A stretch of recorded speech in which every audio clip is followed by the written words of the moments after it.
নামাজের বাহিরে এবং ভিতরে 13 ফরজ।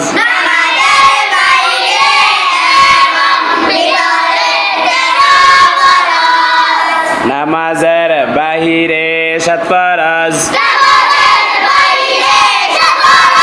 শরীর পাক, কাপড় পাক, নামাজের জায়গা পাক।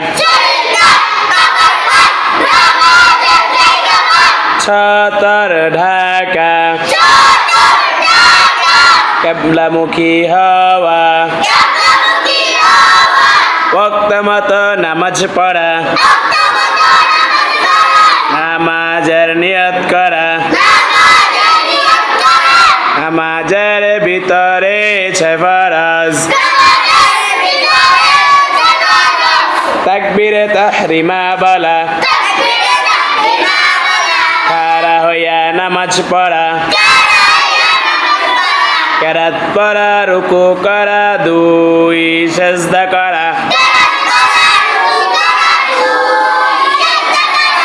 আখিরি বৈঠক।